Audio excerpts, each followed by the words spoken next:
A los participantes quisiera recordarles que si van teniendo una duda en el transcurso, en el desarrollo de la capacitación, tienen el chat para poder hacer las preguntas, si quieren escribir, o también tienen la opción de levantar la mano para que nosotros podamos reactivarle el audio.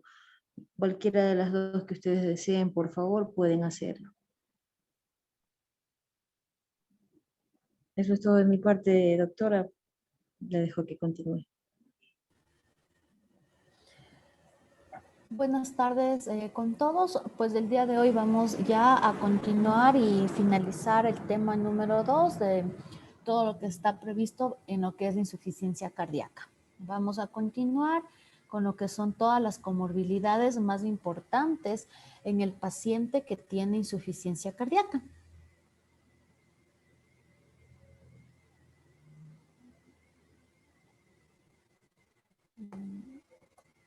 Ya. Entonces, ¿cómo sería la forma en la que van estas otras patologías o comorbilidades conduciendo más a una disfunción del miocardio y también a un remodelado, que es lo que habíamos visto el día de ayer? Todo lo que ocurre primero con una hipertrofia y pues luego va ya haciéndose unos miocardiocitos totalmente dilatados. Entonces, todas estas comorbilidades van a ser la diabetes, la enfermedad pulmonar obstructiva crónica, la falta de hierro, la hipertensión arterial, y se ha visto que todas estas comorbilidades pues tienen en común ciertas moléculas, como igual habíamos visto ayer, la interleucina 6, el TNF y también este otro componente que es la pentraxina. Todo esto lo que hace es inducir a un estado proinflamatorio y luego pues se va afectando lo que es el endotelio, que esto es bastante común, en donde pues ya se afectan lo que son las arterias coronarias también. Y pues luego esto va llegando poco a poco al intersticio a través de fibroblastos, de miofibroblastos, de acumulación también de colágeno y otros tipos de este, y pues llega finalmente al miocito, en donde pues este ya se hipertrofia, ¿no es cierto? Se hace más grande, como vimos en las fotografías de ayer, e incluso ya se va a tener estos miocardiocitos, pues más tensión incluso cuando están en el reposo. Aquí les he presentado esta serie en donde, dependiendo del corte de edad, podría variar algo las patologías. Entonces podemos ver que en los menores, bueno, tanto en mayores de 65 años como menores, tenemos encabezando la lista la hipertensión y en segundo lugar, pues la cardiopatía isquémica, que son las principales causas también. Y luego pues ya pueden ir variando un poquito en relación a lo que son las alteraciones de los lípidos o la diabetes, la anemia, insuficiencia renal, incluso en pacientes que tienen menos de 65 años también se ven, por ejemplo, cuadros depresivos. Entonces esto es pues bastante común, y obviamente en los pacientes mayores de 65 años pues se presentarán las patologías también más prevalentes en esta edad, como sobre todo las demencias, ¿no? Entre la más prevalente, la demencia tipo Alzheimer. Ahora bien, aquí en cambio están las causas, ¿no es cierto?, las comorbilidades de los pacientes con insuficiencia cardíaca, pero con una fracción de eyección reducida y una fracción de eyección preservada. Miren, aquí podemos igual ver que las dos, tanto la fracción de eyección reducida como la preservada, pues mantienen a la cardiopatía isquémica como principal comorbilidad, seguido pues de alteraciones en la conducción como la fibrilación auricular, el infarto de miocardio, valvulopatías, la hipertensión arterial, la diabetes y patologías pulmonares como el asma y también el EPOC. Entonces básicamente era para indicarles que muy independientemente de lo que sea la edad o la fracción de eyección, tanto preservada o reducida, pues siempre están ahí presentes las mismas patologías. Pero bien, ¿cuáles van a ser las más importantes en el paciente? Primero, la falla renal. 9% de la población presenta una función renal normal. pero en el otro extremo, el 20.1%, desarrolló algún tipo de lesión renal. En estos últimos, la mortalidad hospitalaria pasó de 1.9% en pacientes con una función renal normal a incrementarse a casi el 8% en los que tenía una insuficiencia renal ya grave. También está la diabetes mellitus, en la que se incrementa la incidencia de otras enfermedades, como por ejemplo las nefropatías, cardiopatía isquémica y también la arteriopatía periférica, que pues la revisaremos el día de mañana.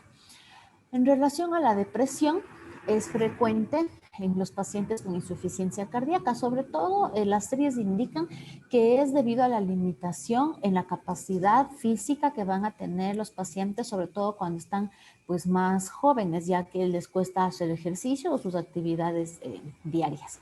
Se ha visto que la depresión, bueno, en estas series son los puntos de corte algo amplias, dice que entre el 13 al 77% se podría encontrar depresión en los pacientes que son vistos en atención ambulatoria y entre el 13 al 42% en los pacientes que están hospitalizados.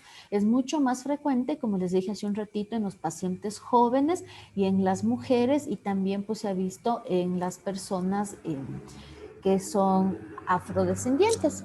Se acompaña de peor calidad de vida y pues va también a ser incluso independiente de la fracción de eyección.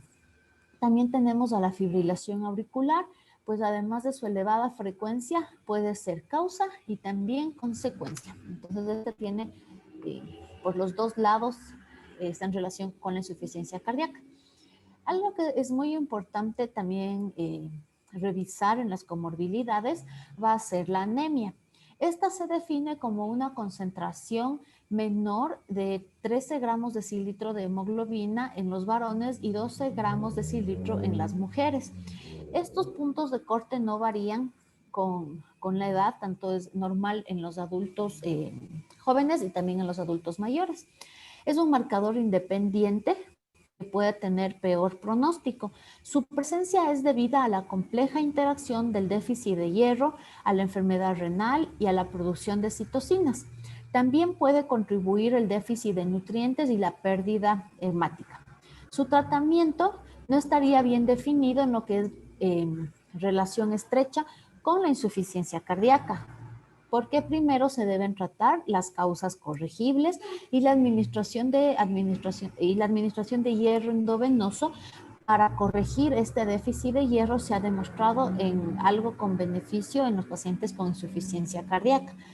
La utilización de la eritropoyetina no tiene una evidencia clara, excepto si es que el paciente tiene una insuficiencia renal, en donde sí amerita.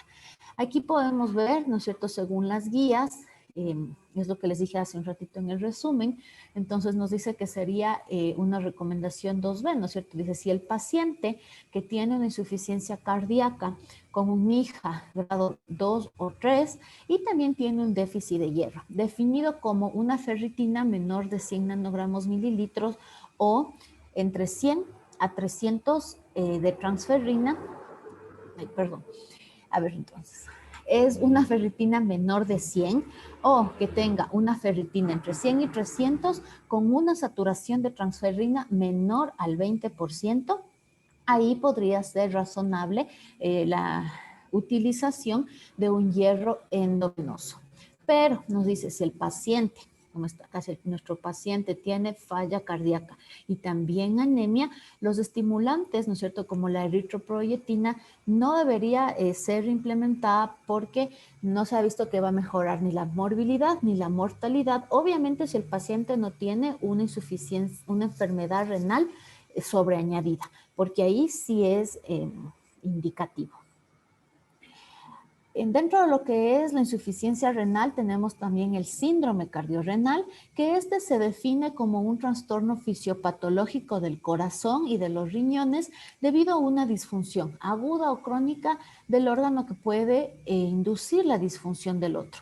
Es decir, que tanto puede ser, en este caso nosotros nos estamos enfocando a la insuficiencia cardíaca, entonces esta debido a que no suple el corazón todas las demandas del cuerpo, pues va a afectar al riñón. Entonces ahí ya tenemos a este como el principal responsable, pero dentro de los síndromes cardiorrenales puede ser también al revés, o que sea alguna enfermedad aguda que provoque un síndrome cardiorrenal, es decir, que de forma súbita pues empiece a afectar tanto el corazón como lo que es el riñón. Y esto se vería, obviamente, ¿no es cierto?, por ejemplo, en una sepsis de origen pulmonar, por ejemplo, una neumonía severa que ya empiece a comprometer pues todos los órganos o una disfunción multiorgánica.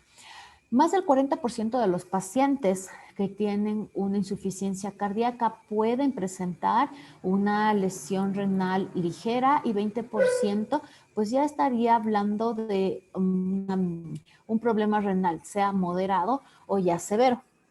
Este no es el tema de la patología renal, pero es muy importante, puedes mencionar desde las últimas guías, en donde hablamos de una lesión renal aguda y ya no una insuficiencia renal aguda, y también tenemos enfermedades renal aguda cuando esta no sobrepasa los primeros 90 días de esta primera lesión. ¿Ya? El descenso de 10 ml en el filtrado glomerular produce un incremento del 7% en la mortalidad por insuficiencia cardíaca. Entonces, ¿qué quiere decir esto? Que un paciente que tenga una insuficiencia cardíaca que está muy bien controlada, pues posiblemente un par de años, unos 2, 3 años, y empieza una alteración, ¿no es cierto?, del filtrado glomerular. Y si esto está bajando 10 ml, ¿qué nos quiere decir? Que ya puede incrementar la mortalidad, y esto es obviamente atribuible a la falla, ¿no es cierto? Tanto del riñón como del corazón, y pues se va todo luego complicando. Como característica del síndrome cardiorrenal se puede definir, ¿no es cierto?, una lesión renal aguda, también la resistencia a los diuréticos, que tenga una anemia, la tendencia a la hiperpotasemia, y también que los pacientes pueden ya estar con bajas presiones arteriales, ¿no es cierto? Entonces, debido a que ya tienen ustedes un edema que es refractario porque tienen una falla cardíaca que tal vez ya está en un estadio 4 y que no nos responde a los diuréticos, ¿no es cierto?, a la combinación de diuréticos para bloquear absolutamente todos los niveles de las asas del riñón. Por eso pues se va a bajar obviamente la presión y es mucho más complicado. En relación a la enfermedad pulmonar obstructiva crónica, el 20-30% de pacientes que tienen insuficiencia cardíaca pueden padecer del EPOC. La prevalencia de insuficiencia cardíaca en EPOC puede superar el 20%. Comparten mecanismos patogénicos y ambos empeoran su pronóstico en combinación, lo que, bueno, no esto es exclusivo, pero lo que sí puede ocurrir, ¿no es cierto?, es que se dé un cor pulmonar en donde pues ya falla tanto corazón como el pulmón. Su asociación pues va a presentar retos terapéuticos definitivamente, sobre todo cuando no se podrían utilizar ciertos medicamentos. Por ejemplo, el beneficio de los beta bloqueadores en insuficiencia cardíaca pues no se deben negar a los pacientes que tengan un EPOC. Por otra parte, las estatinas, los IECAS, los ARA2 pueden reducir la mortalidad también en el EPOC, porque justamente pues lo que hacen, ¿no es cierto?, los IECAS es disminuir la remodelación cardíaca. Entonces, pues disminuirían tanto las presiones y todo a nivel pulmonar. Lo que sí se debe tener en cuenta es especialmente con los beta-2 agonistas, porque obviamente pueden haber ciertos efectos secundarios si es que ya tenemos el paciente, ¿no es cierto?, que toma otro tipo de beta bloqueante, como carvedilol, por ejemplo. Entonces el paciente puede bloquearse mucho, también bajarse la presión dependiendo del medicamento que está utilizando. La ventilación no invasiva, el CPAP, añadida al tratamiento habitual, mejora los resultados en pacientes con insuficiencia respiratoria aguda hipercápnica o edema agudo de pulmón. Bueno, independientemente de lo que es el EPOC con la insuficiencia cardíaca, sí se ha visto que el uso de CPAP pues ayuda mucho, y ahora últimamente se está estudiando la relación entre problemas de sueño de EPOC y también el beneficio que tiene el CPAP. Entonces, volviendo a lo que son los trastornos, ¿no es cierto?, también respiratorios del sueño, La prevalencia de este tipo de desórdenes puede situarse entre el 50 al 80% de los pacientes que tienen insuficiencia cardíaca y puede definitivamente empeorar el pronóstico y la morbilidad. Se asocia con un impacto negativo en la geometría y la función del ventrículo. A pesar de ello, habitualmente no se incluye en la rutina la evaluación de los pacientes de insuficiencia cardíaca. ¿Qué quiere decir? Que no a todos los pacientes, ¿no es cierto?, no es tan tal vez común o se nos puede estar escapando la valoración este tipo de preguntas en la anamnesis, porque uno está preocupado que de la anemia, de que cómo estará el pulmón, de que la presión en el pulmón no incremente, de si responde al diurético, cómo está el riñón, pero por eso les he traído estas otras patologías que pues son importantes en el manejo integral del paciente. ¿Cuáles van a ser los tipos de estos trastornos respiratorios del sueño? Primero tenemos el síndrome de apnea obstructiva, que representa el 35% en los pacientes con insuficiencia cardíaca. Se va a asociar con hipoxia y disminución de la presión intratorácica. Y el otro tipo es el síndrome de apnea central, que está igual entre un 30 y 50%. Se produce por pérdida transitoria del impulso respiratorio central, ¿no es cierto? Va a tener el paciente obviamente un apnea o un cese de la actividad muscular respiratoria y del flujo aéreo. Parece ser mediada porque tendría que ver con la hiperventilación y alteraciones en la concentración del PCO2 que también van a ser secundarias a la insuficiencia cardíaca y incluso en ciertos pacientes se ha visto que comparten algo de la fisiopatología con la fibrilación auricular.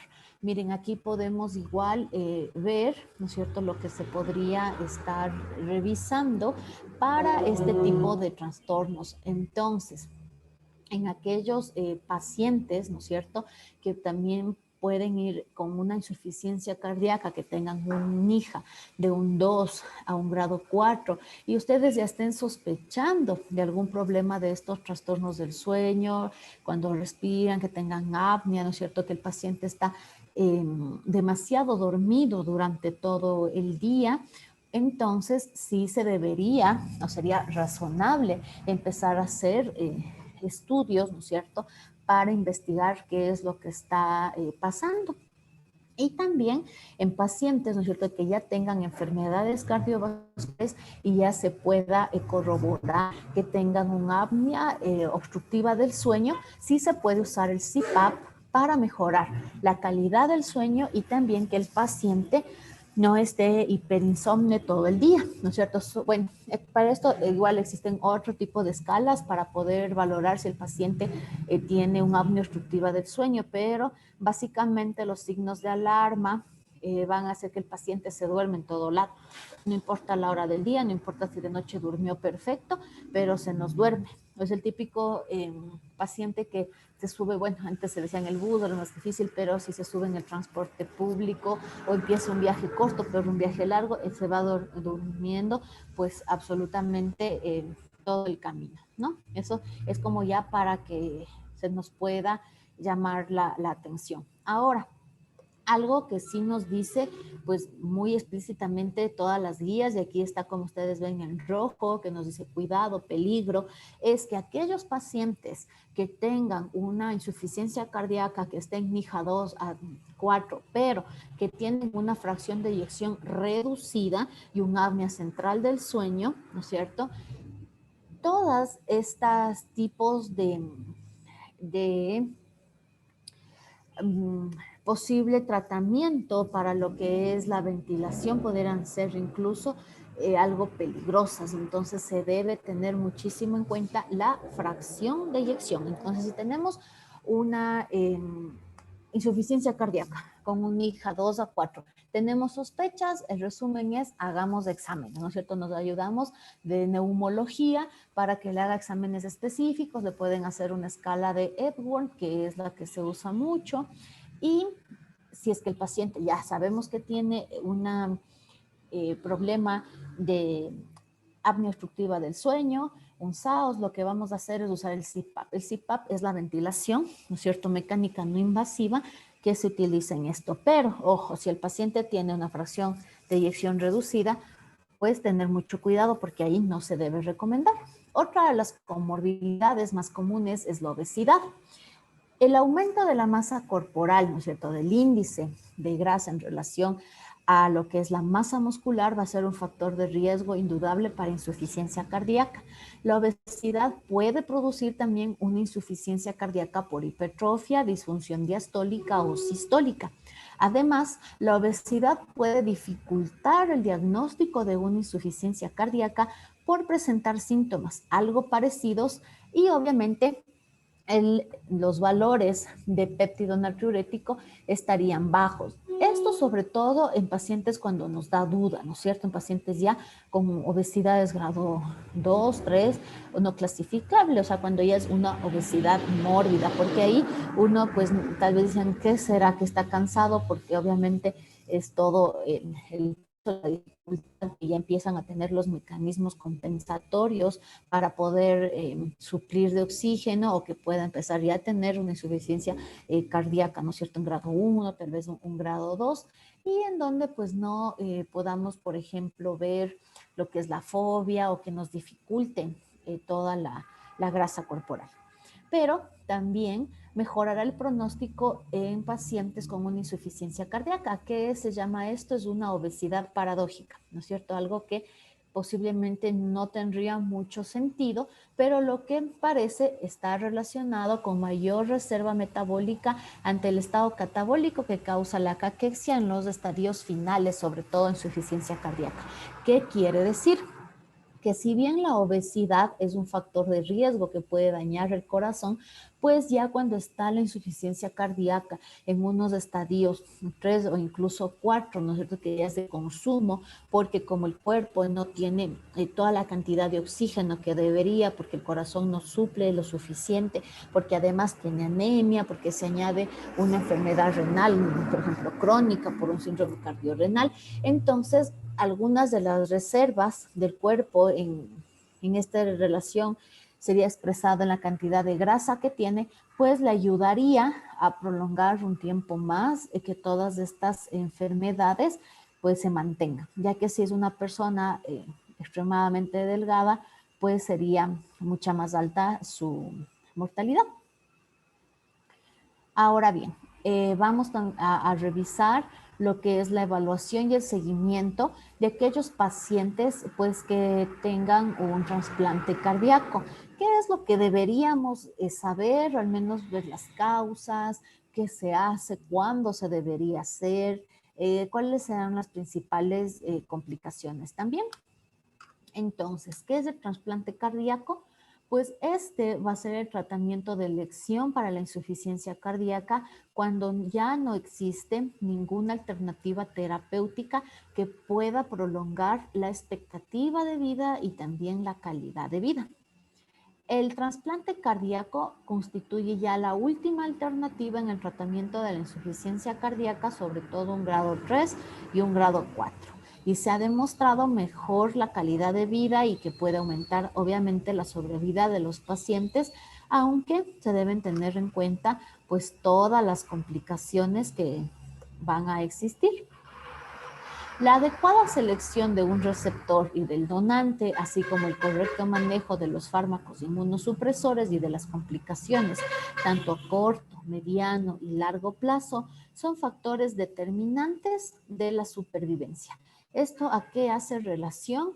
Pues definitivamente a que en cualquier tipo de trasplante siempre se debe ver, ¿no es cierto?, la persona que va a recibir, las características de esta persona y también del donante, ¿no es cierto? Se hace pruebas de compatibilidad, de histocompatibilidad, se ven ciertos factores como el HDL, bueno, algunas cosas, y también después a ver si no hay un rechazo, ¿no es cierto?, al órgano instaurado en el nuevo cuerpo, una reacción de injerto o complicaciones posteriores, sobre todo en relación a lo que sería isquemia. Entonces, ¿cuáles serían las indicaciones de un trasplante cardíaco? Primero, el shock cardiogénico, que requiere un soporte inotrópico intravenoso continuo o dispositivo de asistencia ventricular, con o sin un balón de contrapulsación aórtica. Segunda, la insuficiencia cardíaca congestiva, que esté en una clase funcional 4 de la NIJA y que sea refractario totalmente al tratamiento, ¿cierto? Como les había dicho hace un ratito, o sea, que ya estamos dando todo, ¿no es cierto? Un beta bloqueante, ya se ha instaurado el diurético, ya está, bueno, colocado incluso el tratamiento no farmacológico, o sea, está hecho todo, pero a pesar de eso, no haya una respuesta adecuada e incluso que tenga una FEBI menor al 20%, pues ya sería un paciente posiblemente pues ya candidato para un trasplante cardíaco, obviamente en los países en donde existe este tipo de procedimiento. También otra de las indicaciones sería un ANGOR intratable, ¿no es cierto? Una angina en pacientes con patología coronaria no pasible de revascularización percutánea o quirúrgica. Entonces, es cierto tipo de anginas en donde pueden haber, por ejemplo, ya no un taponamiento de una pequeña arteria, ¿no es cierto? Pero ya es más bien a nivel del tronco arterial en donde se va a dividir la coronaria derecha, la coronaria izquierda. Entonces ahí sería muy, muy difícil la reperfusión y posiblemente, bueno, como una indicación de trasplante cardíaco. Otra de las indicaciones son las arritmias complejas que tengan riesgo de una muerte súbita, que sean refractarias al tratamiento médico por ablación, por catéter o un implante cardiodesfibrilador. Entonces, aquellos pacientes que a pesar de todos estos tratamientos invasivos que se les coloca, aún con estos tratamientos permanecen con estas arritmias que pueden ser mortales, ¿no es cierto? Entonces, obviamente el paciente puede tener una muerte súbita. Entonces ahí sí se puede beneficiar de un trasplante cardíaco. ¿Cuáles serían los criterios generales para seleccionar el donante? ¿No es cierto? Entonces, primero, pues que sea un paciente que ya haya tenido el diagnóstico de una muerte cerebral, que tenga una edad menor de 50 años para el hombre, 55 para la mujer, que no haya tenido una parada cardíaca, porque obviamente ahí tendrá más isquemia el corazón, ausencia de enfermedad estructural igual o trauma cardíaco, que tampoco tenga o haya tenido una hipotensión sistólica que se haya mantenido menor de 70 milímetros de mercurio, al menos en las últimas 4 horas, una ausencia de la infusión de dopamina, dobutamina o noradrenalina en dosis elevadas, al uso de vasopresores tampoco, porque esto pues va a alterar ya lo que es el funcionamiento del corazón, porque va a estar sobreestimulado con estos vasoactivos. Que no vaya a tener intubaciones, ¿no es cierto? O sea, que este tiempo de intubación sea inferior a 72 horas, que no sea un paciente que hayas tenido una intubación ya prolongada, ¿no es cierto?, mayor a 3 días, que tenga ausencia de alteraciones patológicas en el electrocardiograma, en la ecografía. Entonces, que básicamente este corazón bien preservado, que tampoco vaya a tener algún tipo de enfermedad maligna, ¿no es cierto?, algún tipo de cáncer, excepto tumores cerebrales, que estos no dan metástasis al corazón, o tumores de la piel de bajo grado, como un vaso celular o un escamoso, que máximo se van a quedar en lo que es el rostro, sobre todo, ¿no? Porque, bueno, también pueden estar en otras zonas de exposición al sol. Ausencia de enfermedad infecciosa sistémica activa no controlada, que tengan obviamente isogrupos compatibles según la sangre, tanto de donante como el receptor. También sugieren diferencias en la superficie corporal donante-receptor no superior a 20-25%. ¿Qué quiere decir? Que no le podremos, ¿no es cierto?, colocar un corazón de una persona, por decir, muy delgada, ¿no es cierto?, con un índice de masa corporal, por decirles, de 17, a una persona que sea obesa. ¿Por qué? Porque ese corazón obviamente le va a costar muchísimo adaptarse y pues va a tener muchas complicaciones mucho más rápido de lo que alguien que, o sea, entre 2 personas no superen este índice, este porcentaje de masa corporal. También que la virología, es decir, la serología, ¿no es cierto?, tanto de hepatitis B, hepatitis C, VIH, entonces todo esto, obviamente, pues negativo. ¿Cuáles serían unas indicaciones absolutas? Bueno, aquí más vamos a hacer referencia a las indicaciones absolutas en qué paciente sería apropiado. Entonces, en un compromiso hemodinámico por la insuficiencia cardíaca, ¿no es cierto? Que ya, como les había dicho, llega incluso a un shock cardiogénico refractario. Es decir, aquel paciente que ya le pusimos absolutamente todo el tratamiento y a pesar de eso, pues el paciente con presiones muy bajas, con tensiones arteriales medias menor a 65, pues ya entra en un shock cardiogénico. Si tienen dependencia de inotrópicos endovenosos para ya mantener una perfusión adecuada, porque tampoco el paciente es que puede quedarse tantísimo tiempo con los vasopresores. Igual, si es que el paciente, aquí más ya nos habla de consumos picos de oxígeno, ¿no? Es decir, esto ya estaría más en relación a pacientes que estén en unidades de UCI, en donde ya necesitan cierto grado de incremento en sus requerimientos de oxígeno. Entonces ahí es un poco más específico. También una isquemia aguda que limita la actividad rutinaria y que no es susceptible de una revascularización, lo que les había dicho hace un ratito, que dependiendo del lugar, ¿no es cierto? Si es que fuera que el tronco tanto de arteria coronaria derecha e izquierda esté totalmente obstruido, pues va a ser bastante complejo una revascularización en este lugar, que tenga arritmias ventriculares sintomáticas recurrentes y refractarias. Entonces es básicamente todo lo que vimos pues hace un ratito. Podemos ver que igual variando la bibliografía, pues la mayoría va a compartir estas indicaciones y que luego pudiéramos ver otro tipo de indicaciones que quedarían como secundarias y terciarias para lo que sería un trasplante cardíaco. Ahora bien, también vamos a revisar cuáles serían las contraindicaciones también absolutas y relativas mayores para el trasplante. Entonces, una de las primeras contraindicaciones absolutas serían las enfermedades sistémicas concomitantes con mal pronóstico, ¿no es cierto? Por ejemplo, una enfermedad renal crónica que esté en diálisis, pues ya es un mal pronóstico, ¿no? La hipertensión arterial pulmonar que ya no sea reversible para nada, por ejemplo, una hipertensión pulmonar estadio 3, esto ya agravaría terriblemente lo que es un trasplante, porque ya las presiones y todo fallarían y pues sería todo negativo para este posible trasplante.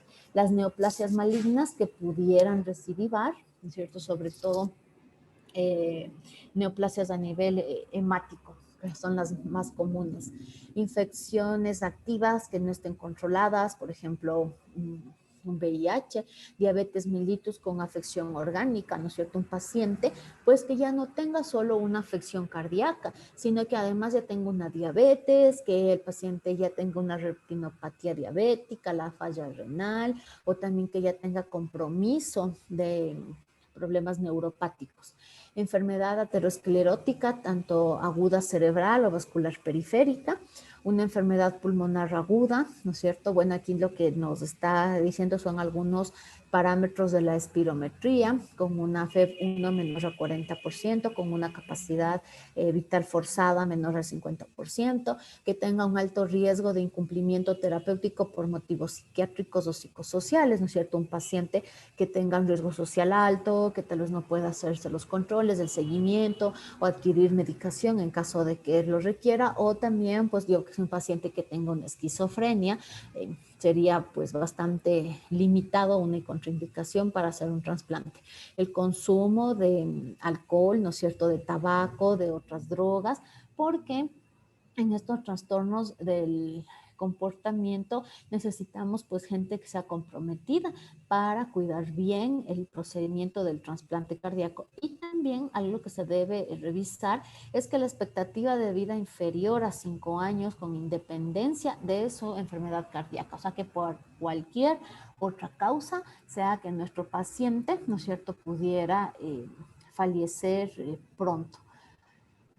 Ahora, ¿cuáles serían las contraindicaciones relativas mayores? ¿No es cierto? Algo que nos digan, como que sí podemos tomar algo en cuenta. Bueno, esto el equipo de trasplante cardíaco, ¿no? Que el peso sea mayor al 150% del peso ideal, que quiere decir que un paciente que debería pesar 70 kilos, tal vez está pesando 140, ¿no? O sea, el doble más del 50%, que igual que tenga la infección de VIH no controlada, la diabetes mellitus con todas ya las manifestaciones macro y microvasculares, y pues que tenga también enfermedad aterosclerótica ligera moderada del cerebro o a nivel vascular periférico, como vamos a revisar el día de mañana.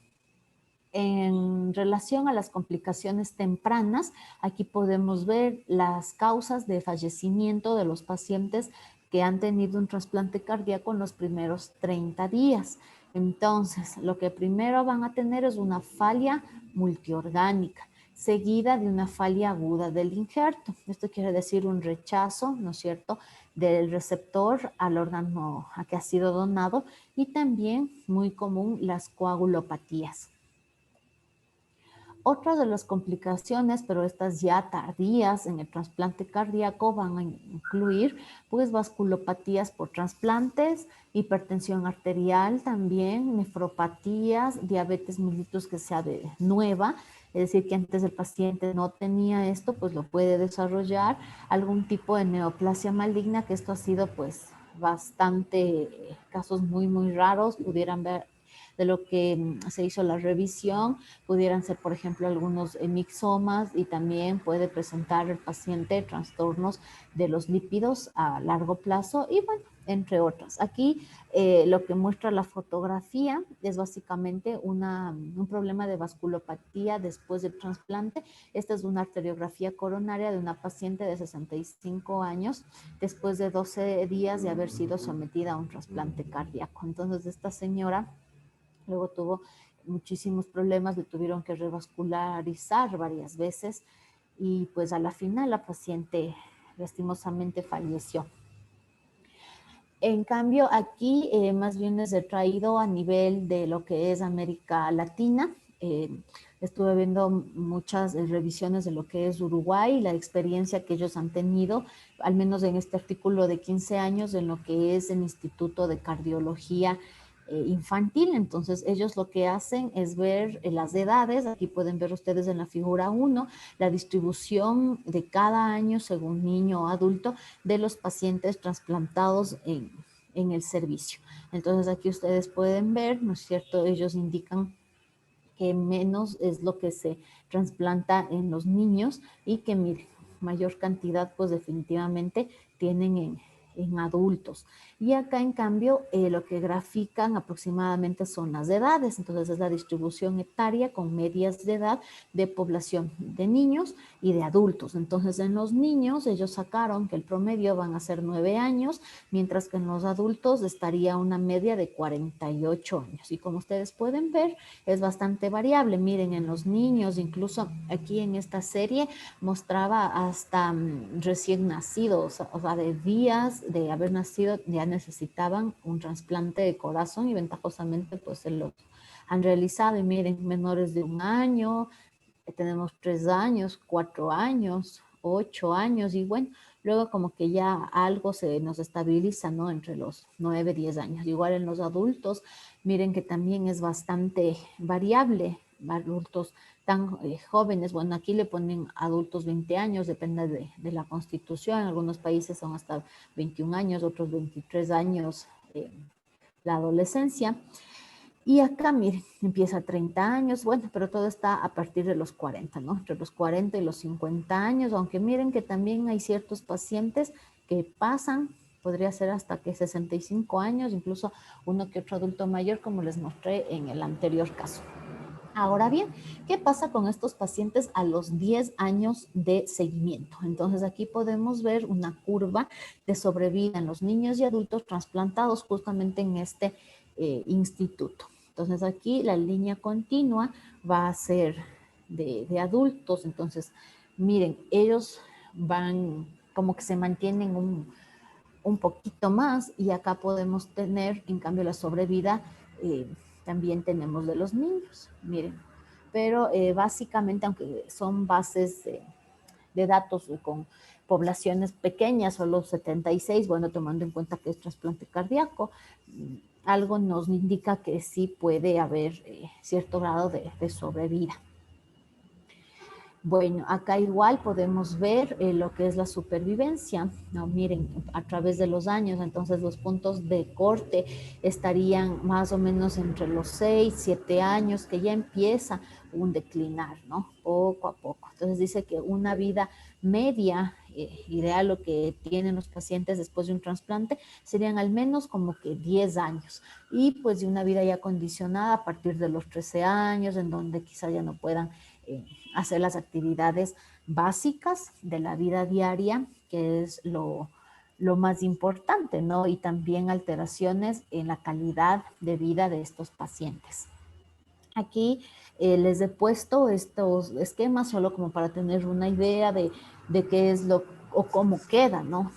Tanto la anatomía de lo que es el receptor, todas las estructuras que se van a conservar, obviamente los grandes vasos, ¿no es cierto? La arteria pulmonar, la aorta, la vena cava superior, la inferior, y miren, acá en cambio, cómo tendríamos ya el paciente que recibió el corazón, ¿no es cierto? Ya totalmente ya suturado, miren todo cómo debe ser un trabajo pues muy minucioso.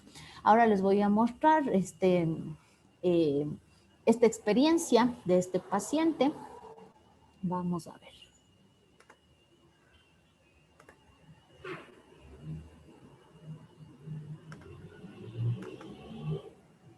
El Centro Cardiovascular de Berlín con el Dr. Felix Schonrath y el paciente Tom Paisler. Usted es muy joven, no llega a los 30 años, y aún así tiene un corazón artificial. ¿Cómo ocurrió? Hace unos 7 años me diagnosticaron una infección de miocardio debido a un resfriado mal curado. Y en 7 años su corazón se fue debilitando y ahora necesita el corazón artificial. ¿Desde cuándo lo tiene? Hace 4 o 5 semanas. ¿Y cómo es la vida con el aparato? Un poco raro, pero hay que adaptarse. Pero se trata de un assist device que no se queda para siempre en el organismo, sino que luego se realiza un trasplante de corazón. Exacto. El señor Paisler estaba en la lista de trasplantes ya antes de que le implantáramos un corazón artificial. Era un caso urgente porque su estado empeoró drásticamente en los últimos meses. Incluso estaba ingresado en nuestro hospital. Pero no teníamos un corazón disponible, así que hubo que ponerle un órgano artificial. Superó también la intervención que ya está de nuevo en la lista para un trasplante de corazón.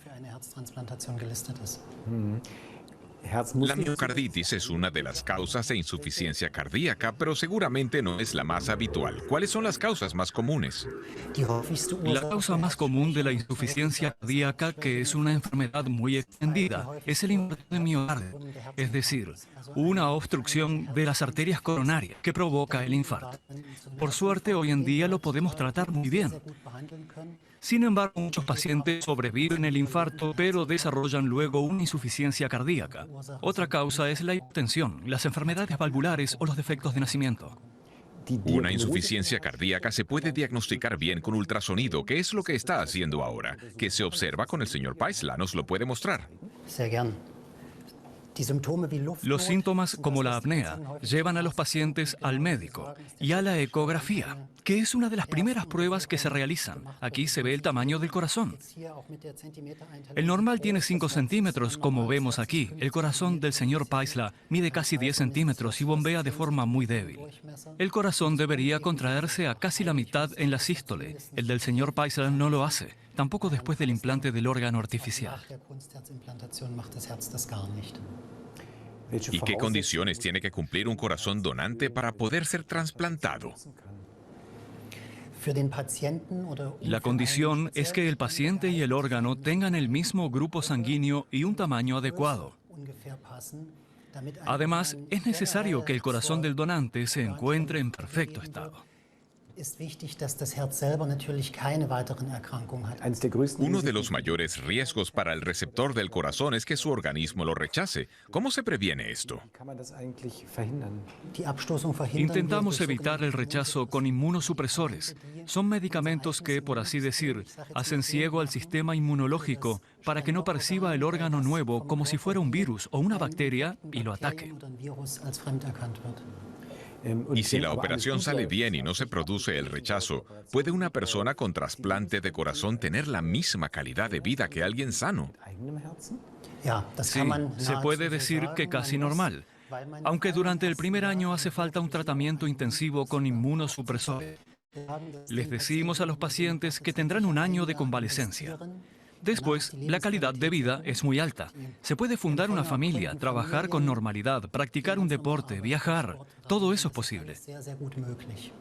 De modo que usted solo espera por el corazón de un donante. ¿Esa espera le genera estrés? Todavía no.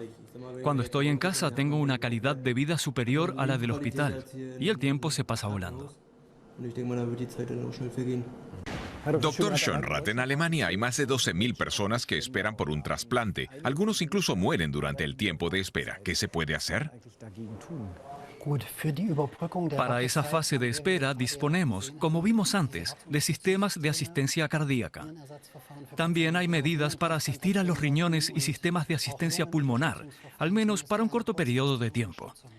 La otra cuestión es cómo aumentar el número de donantes, lo que implica la capacidad de informar y educar a la gente que potencialmente pueda verse en esta situación.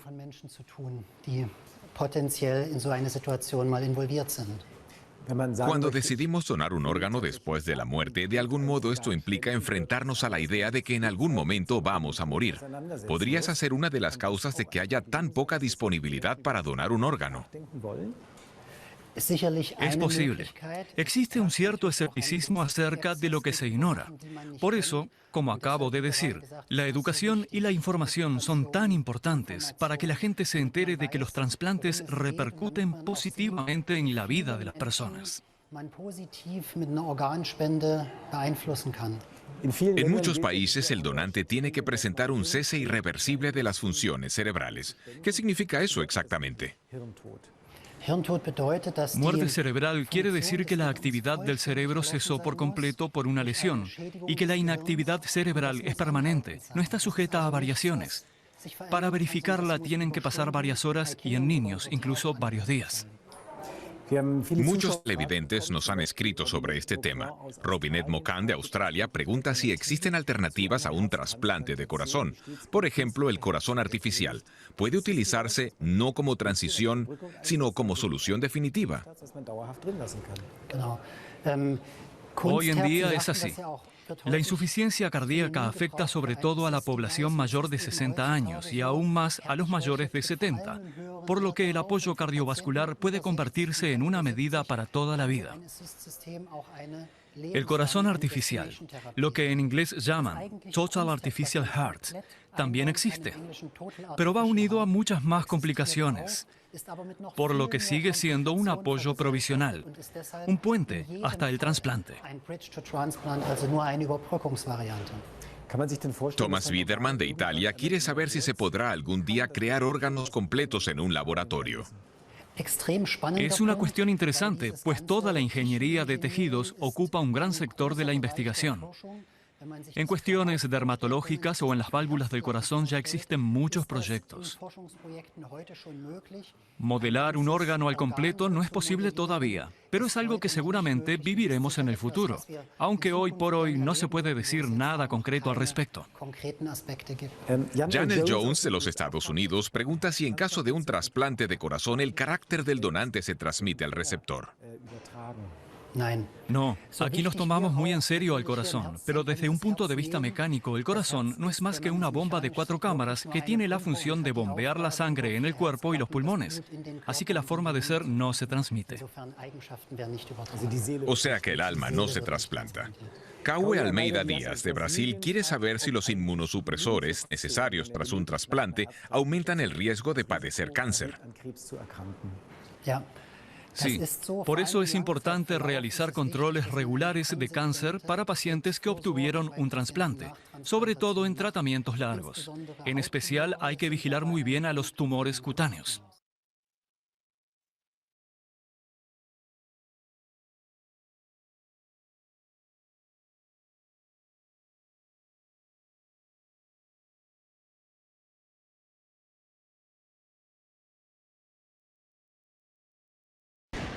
Estoy en el Centro Cardiovascular de Berlín con el Rat y el paciente Tom Pais.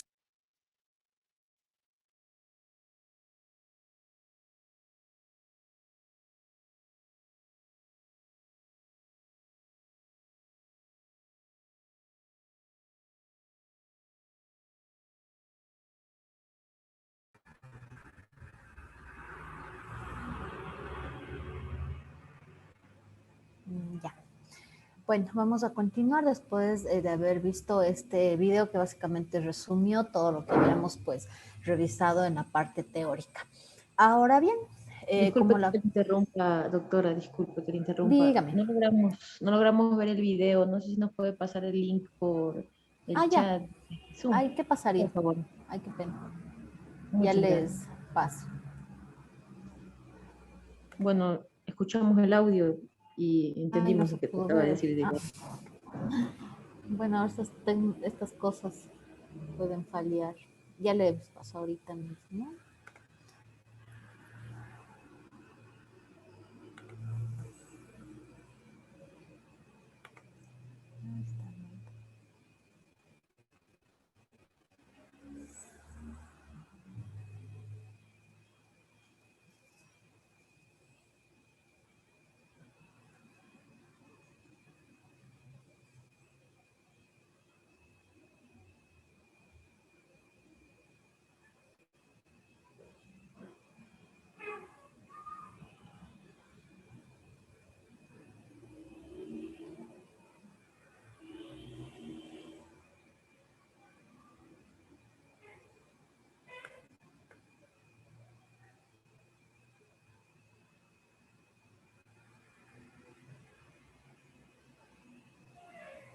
Si se le complica ahora, doctora, creo que al final también me lo puedo pasar a mí y se lo voy a llegar a los chicos por WhatsApp, no se preocupe. Ya, bueno, sí quedó. Sí, para no interrumpirle, que pueda seguir.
Un tema técnico, ya.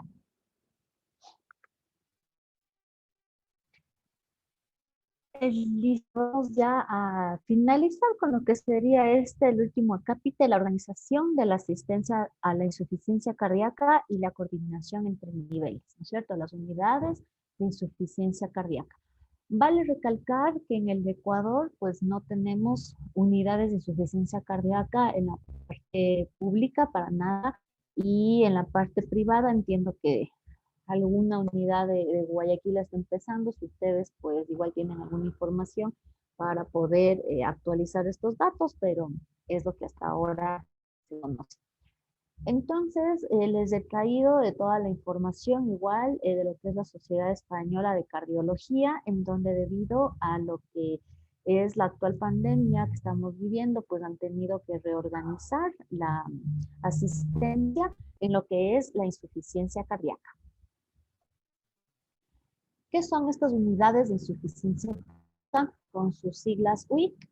Estas han sido desarrolladas para sistematizar el diagnóstico, el tratamiento y el seguimiento clínico de los pacientes con insuficiencia cardíaca, debido a que existen notables diferencias en la estructura organizativa y los recursos disponibles. No es factible aplicar universal pues, para todas estas unidades. De hecho, los condicionantes locales van a ser los principales determinantes del modelo aplicado, sobre todo porque dependerá, ¿no es cierto?, de la infraestructura, bueno, de todos los recursos que se tengan, tanto recursos físicos, recurso económico, lo que son recursos humanos, pues se va a modelar el proyecto final de una unidad de insuficiencia cardíaca. La justificación de la necesidad de estas unidades es múltiple e incluye aspectos tanto de la epidemiología, los aspectos clínicos, tratamientos y la parte económica. ¿Cuáles serían los principales beneficios? Que exista un menor número de visitas al servicio de urgencias y disminución del número de reingresos entre el 35 y el 90%, un mayor cumplimiento terapéutico e incluso un aumento de la supervivencia. Entonces, ¿a qué hace referencia este beneficio?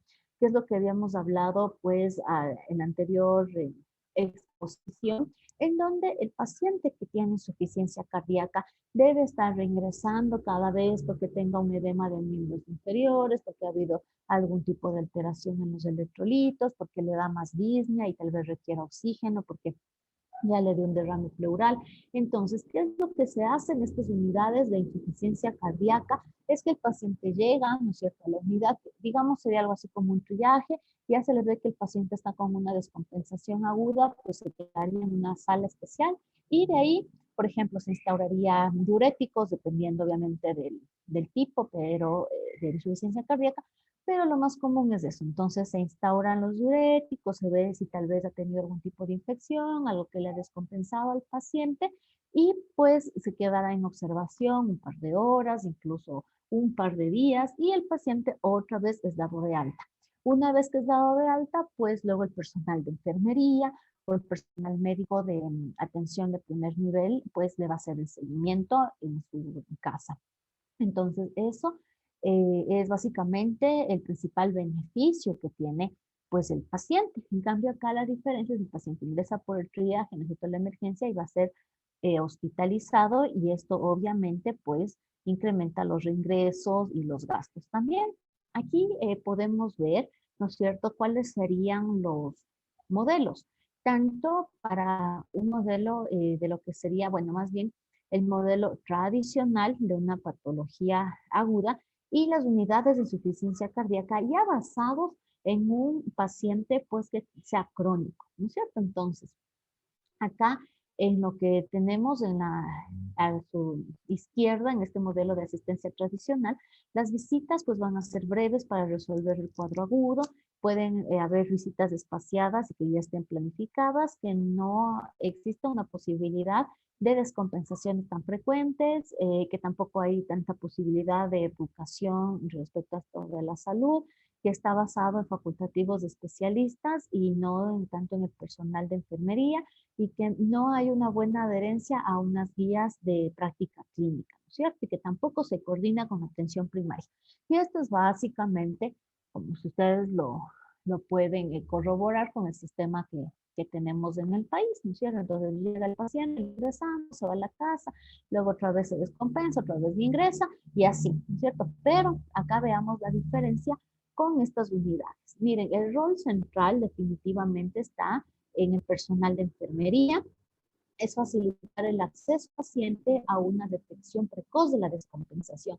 Es decir, que nuestro paciente no nos llegue a Nazarca, no nos llegue disneico, ¿no es cierto?, que ya necesita oxígeno urgentemente, sino que el paciente ya poco a poco, así como tienen, ¿no es cierto?, los pacientes con crisis convulsivas, no tienen aura, ellos ya van como a saber que van a convulsionar, pues algo parecido va a pasar en los pacientes con insuficiencia cardíaca porque hay un entrenamiento continuo, una capacitación exhaustiva en donde empezarán a decir, a ver, si usted en las noches tiene que empezar a retirarse los zapatos porque ya le ajusta, porque está incrementando el hinchazón, el edema en las piernas, pues quiere decir que ya se está empezando a descompensar, entonces ya hay que hacer algo, tomar medidas. En cambio, las personas de repente que no saben, pues dejan que esto siga ocurriendo hasta que pues les puede llegar a dar un edema de pulmón.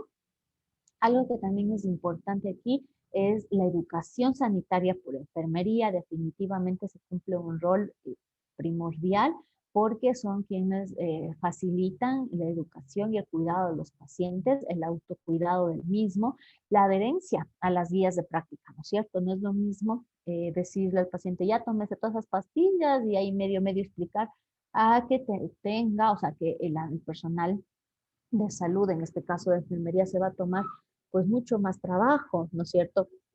De ponerle la pastilla que debería tomarse, hacer un seguimiento, más que la prescripción y el seguimiento sería como que, a ver, usted, paciente, ¿no es cierto? Le llamamos y le decimos, ya se tomó la pastilla, ¿cómo ha estado? Entonces, en ese seguimiento el paciente sabe que tiene personal que está atrás de él justamente para evitar, ¿no es cierto?, las complicaciones que dan las descompensaciones por insuficiencia cardíaca. También el abordaje va a ser multidisciplinar, ¿no es cierto? Ya no es solamente el médico, el que está atrás del paciente, el que solo le ve cuando se nos descompensa o en un par de controles por la consulta. Y también, pues, que existe una continuidad de cuidados con una coordinación en atención primaria. Esto, pues, es bastante parecido aquí a lo que tenemos, ¿no es cierto? El MAIS, que es nuestro modelo, pero la idea aquí es que no solamente va el paciente al hospital, ¿no es cierto? Porque tiene ya otro nivel de complejidad, sino que la propia atención primaria, el médico general, el médico familiar de cabecera, después de estar revisando exhaustivamente, haciendo seguimientos, llamando, preguntando cómo está este paciente, cómo le ha ido y todo por vía telefónica. Entonces, es que el paciente se siente mucho más identificado, mucho más controlado y apenas el paciente ya tiene algún signo, algún síntoma, pues se le empieza ya a dar el tratamiento oportuno justamente para evitar un reingreso al hospital. ¿Cuáles son los tipos de las unidades de insuficiencia cardíaca?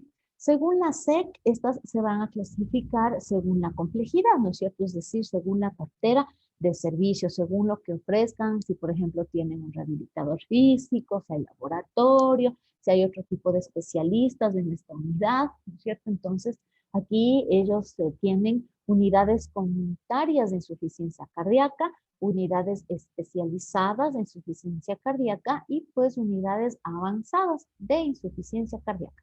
Entonces, con todas estas unidades, lo que se hace definitivamente es disminuir totalmente los ingresos al hospital por insuficiencia cardíaca.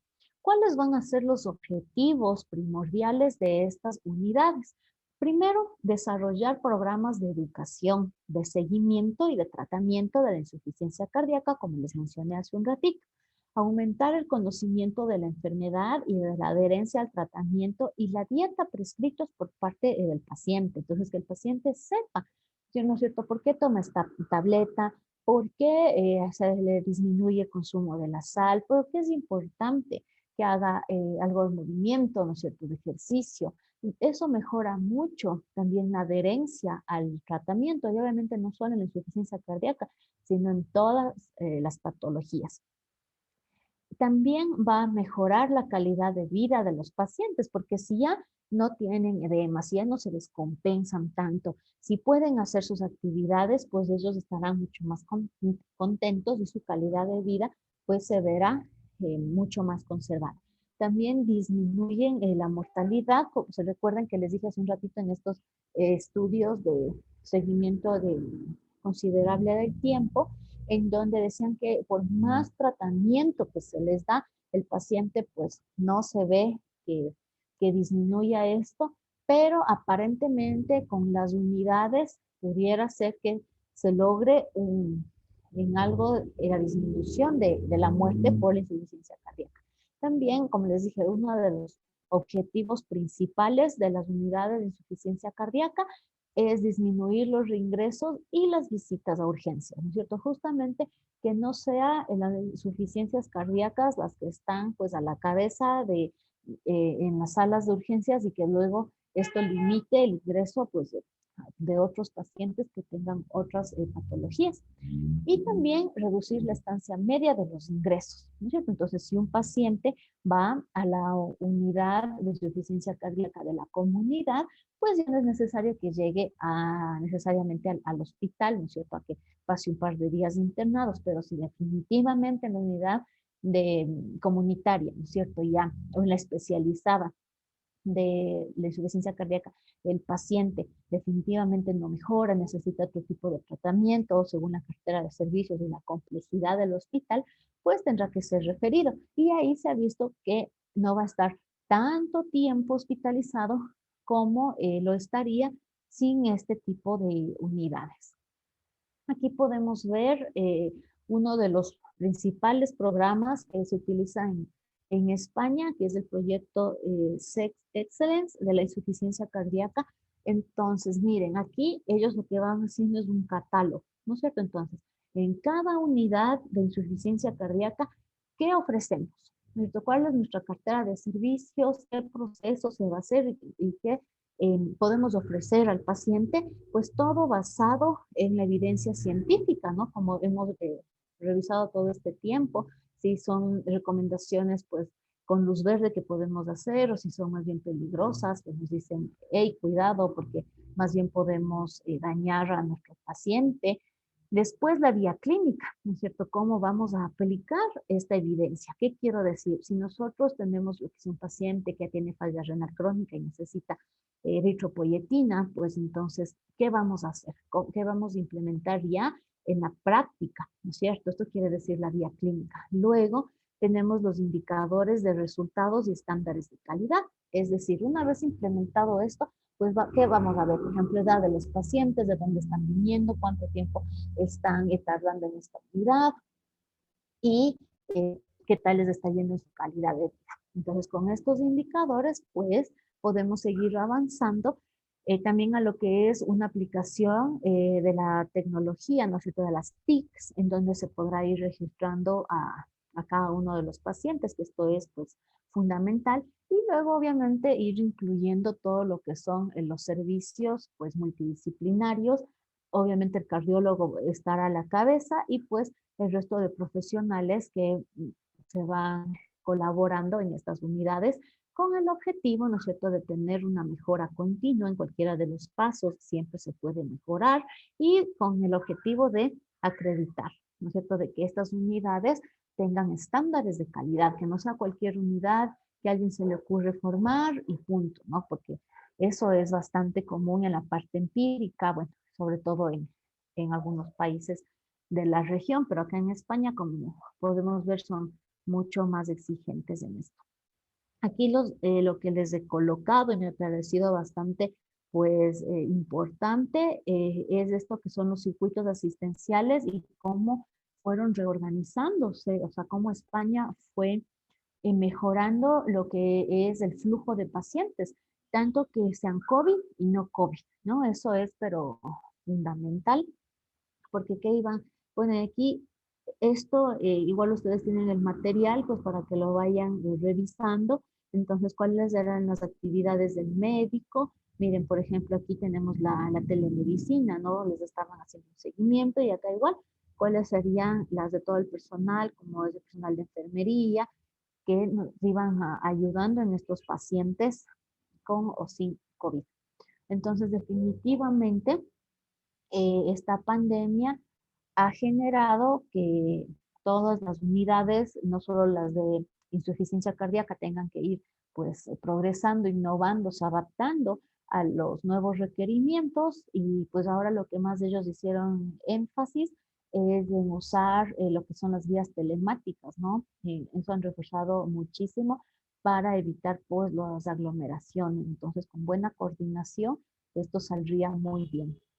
En relación a lo que son los estándares de las unidades de insuficiencia cardíaca, pues deben al menos, ¿no es cierto?, si no cumplen el programa de excelencia, tener una estructura organizativa y de gestión de procesos, dependiendo que tengan una cartera de servicios, como les había dicho, depende también los recursos humanos, ¿no es cierto? Sería lo ideal, pues, tener varios especialistas en las unidades, el equipamiento, los procedimientos que se van a hacer en estos pacientes. Por ejemplo, si alguien llega con una citis, sería ideal, por ejemplo, hacer un tipo de procedimiento como una paracentesis evacuatoria, ayudaría muchísimo. Bien el proceso asistencial con los indicadores, con los resultados. Esto más hace hincapié a registrar la información, ¿no? Porque en los países con una cultura de investigación tienen muchos indicadores, entonces pues, se pueden hacer estudios e ir mejorando sobre la marcha y pues todo esto implementado en lo que es un sistema informático que hoy en día es, pero fundamental en todo el desarrollo de todas las profesiones y pues no se diga de lo que es la medicina. Eso ha sido todo lo que hoy íbamos a revisar en esta última parte. No sé si tenemos preguntas en el chat para poder ir resolviéndolas. Vamos a ver. Muchas gracias, doctora. Podemos hacer ya las preguntas que tengamos respecto a este tema que tratamos el día de hoy por el chat, o recuerden que también tienen la opción para levantar la mano. Ya nos envió el link la doctora también para que podamos ver el video del que escuchamos el audio. Ya los voy a copiar y pasar al grupo también.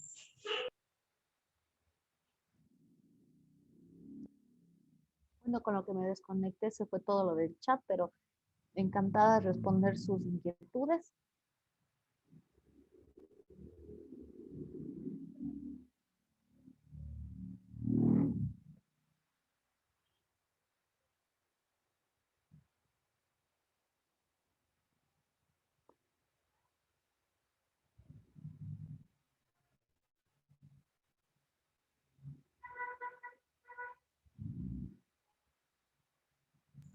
¿No tenemos preguntas? ¿Nadie?